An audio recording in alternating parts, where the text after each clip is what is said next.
పండిట్ ధర్మ ప్రకాష్ శర్మ అనే ఆయన బైబుల్ని చించేశాడు. అందరి ముందు అందరిని పిలిచి బైబుల్ని చించాడు. ఏమన్నా తెలుసా? ఇందులో ఉన్న మాటలు కేవలం మాటలే గాని ఇవి నెరవేర్చడం క్రైస్తవుల వల్లే కాలేదు, ఇవి నెరవేర్చడం ఎవడి వల్ల కాదు, కాబట్టి ఇది ఒక వేస్ట్ పుస్తకం అని చించి పడేశాడు.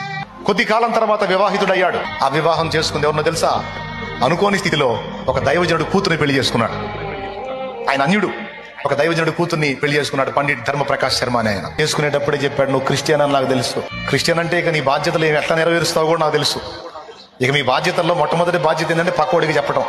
నా మీద అలాంటి ప్రయోగాలు చేశావంటే చరిత్ర లేకుండా చేస్తాను నీకు, అది ఆయన లైఫే లేకుండా చేస్తాను నీకు అని వార్నింగ్ ఇచ్చాడు భార్యకి.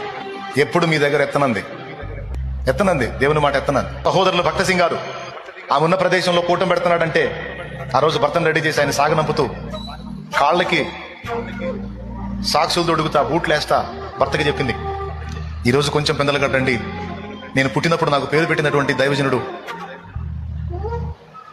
ఈ ప్రాంతానికి వచ్చాడంటే ఆయన వాక్యం చెప్తానికి వస్తున్నాడు, ఒకసారి ఆయన చూడాలనిపిస్తుంది. అంతే ఆ బూట్ కాల్తో కొడితే అలాగున్న దన్మని పక్కన ఉన్నదాన్ని గుద్దుకొని తల పగిలి బ్లడ్ వచ్చింది. ఉగ్రుడై చూస్తా ఉన్నాడు భార్య వైపు. తలకి ఏదో కట్టేసుకుంది. ఆయన ఏం కరగల, ఏం మాట్లాడలామే.